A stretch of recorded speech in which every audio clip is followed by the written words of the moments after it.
కేంద్ర ప్రభుత్వం బొగ్గు గనుల వేలం నిర్వహించడాన్ని వ్యతిరేకిస్తూ రాష్ట్ర ప్రభుత్వం సింగరేణి యాజమాన్యం ఈ వేలం పాటలో పాల్గొనకూడదని డిమాండ్ చేస్తూ విప్లవ కార్మిక సంఘాల ఆధ్వర్యంలో మందమరి కేకే 5 గన్ గేట్ వద్ద మీటింగ్ నిర్వహించిన అనంతరం కేంద్ర ప్రభుత్వం దిష్టిబొమ్మను తగలబెట్టి నిరసన తెలపడం జరిగింది. ప్రభుత్వాలు నిర్వహిస్తున్న గనుల వేలం పాటను వెంటనే విరమించుకోవాలని డిమాండ్ చేస్తూ హెచ్ఎంఎస్ రియాజ్ అహ్మద్, ఐఎఫ్టియు నుండి టి శ్రీనివాస్, ఐ కృష్ణ, టిఎస్యుఎస్ నుండి కె గట్టయ్య, ఐఎఫ్టియు నుండి మేకల రాములు, ఎఫ్టియు నుండి పోచమల్లు తదితరులు పాల్గొని మాట్లాడటం జరిగింది.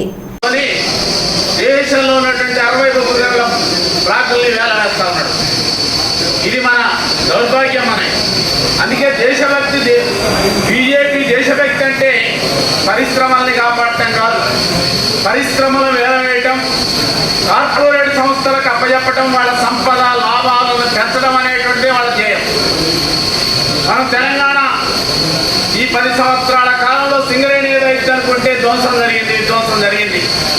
ఫలితాలు అనుభవించారు. ప్రతిపక్షంలో కూర్చున్నారు. ఇప్పుడు ఏమవుతారో కూడా తెలియదు. కనుక మేము కోరేటువంటిది ఇవాళ ప్రభుత్వ రంగ పరిశ్రమలు ప్రధానంగా మైన్లో నిరసన కార్యక్రమం తెలియజేయడానికి రావడం జరిగింది. ప్రధానంగా ఇవాళ హైదరాబాద్లో కూర్చొని గంగవరపు కిషన్ రెడ్డి గారు, కేంద్ర బొగ్గుల శాఖ మంత్రి, ఏదో ఈ గనుల్ని జాతీయం చేసినట్టు ఇవాళ కార్పొరేట్ సంస్థలకి ఇవాళ వేలంపాట పాడుతూ ఉన్నాడు. ఇవన్నీ ప్రైవేటీకరణ కావటం వల్ల భవిష్యత్తులో సింగరేణి భవిష్యత్తు కానీ బొగ్గు పరిశ్రమ ఇవాళ ప్రభుత్వ రంగంలో ఉండనటువంటి ఒక పరిస్థితి రాబోతూ ఉంది. కనుకనే ఈ వేలంపాటలు ఆపాలి, కార్పొరేట్ల యొక్క సంపద ఆస్తులు పెంచే విధంగా ఇవాళ ప్రభుత్వం నిర్ణయాలు తీసుకుంటా ఉంది. కనుకనే ఈ వేలంపాటను రద్దు చేయాలి. రాష్ట్ర ప్రభుత్వాలు కూడా మినరల్ డెవలప్మెంట్స్కి ఇదే రాష్ట్రాల్లో వచ్చినట్టు మనకు కూడా మనం సింగరేణి ఫైల్ పట్టుకొని మనం కూడా వేలంపాటలు పాల్గొనేటువంటి పద్ధతి కాకుండా నామినేషన్ పద్ధతి ఇక్కడ సింగరేణికి మైన్స్ బ్లాక్ అని ఇక్కడే కేటాయించాలనేటువంటి మేము కోరేటువంటిది. కనుక మీరు ఎంత మాత్రం కూడా ఇవాళ కాంగ్రెస్ ప్రభుత్వం ఇవాళ నిన్ననేమో ఆపుతానని చెప్పింది, ఇవాళ మౌనంగా ఉంది. మౌనంగా అంటే కుదరదు. మీరు బ్లాకుల్ని ఖచ్చితంగా కేంద్ర ప్రభుత్వం మాకే ఇవ్వాలని మీరు నిరసన తెలియజేయాలా, డిమాండ్ చేయాలా, కేంద్ర ప్రభుత్వానికి ఎదురు తిరగాల, వేలంపాటలు ఆపు చేయాలా. అప్పుడు మాత్రమే నీ చిత్తశుద్ధి ఉంటుంది తప్ప ఇంకోటి కాదు. కనుక కార్మిక వర్గం అంతా కూడా ఈ ప్రైవేటీకరణ వ్యతిరేకించాలని మేము కోరుతా ఉన్నాం. ఉన్నటువంటి భారతీయ జనతా పార్టీ ప్రైవేటీకరణలో భాగంగా బొగ్గు పరిశ్రమను ఇప్పటికే ప్రైవేటీకరించింది. దాదాపు కోల్ ఇండియాలో 350 బ్లాకుల్ని వేలంలోకి తీసుకొచ్చారు.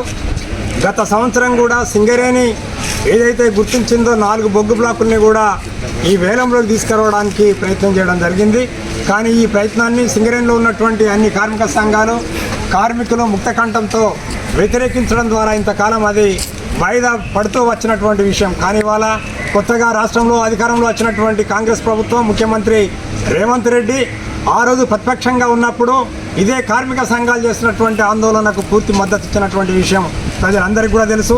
ఇదే బ్లాకుల్ని, ఈ 4 బొగ్గు బ్లాకులను కూడా సింగరేణికే చెందాలని చెప్పి డిమాండ్ చేసిన విషయం కూడా మనకు తెలుసు. కానీ ఇవాళ అధికారంలోకి వచ్చిన తర్వాత ప్లేట్ ఫిరాయించి ఇవాళ భారతీయ జనతా పార్టీతో గొంతు కలిపి ఇవాళ వేలంలో ఈ 4 బొగ్గు బ్లాకులు పోవడానికి కారణమవుతున్నాడు.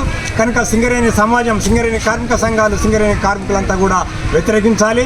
దీన్ని వ్యతిరేకించడంలో భాగంగానే మేము ఈరోజు ఇక్కడ మందమరిలో ఉన్నటువంటి కేకే 5 ఇంక్లైన్ బాగుకి రావడం జరిగింది. మా యొక్క విన్నపం ఒకటే, రాష్ట్ర ప్రభుత్వం ఏదైతే బట్టి విక్రమార్క కానీ రేవంత్ రెడ్డి కానీ మేము ఒకటే చెప్పదలుచుకున్నాం. ఈ బ్లాకులు మనమే గుర్తించినాం. మన ఎక్స్ప్లోరేషన్ డిపార్ట్మెంట్ సంవత్సరాల తరబడి కోట్ల రూపాయలు ఖర్చు చేసి ఈ 4 బొగ్గు బ్లాకుల్ని మనమే గుర్తించడం. కనుక ఈ 4 బొగ్గు బ్లాకులు రావడం ద్వారా అనేక మంది కార్మికులకు, కార్మిక కుటుంబాలకు, పిల్లలకు భవిష్యత్తు ఉంటుంది.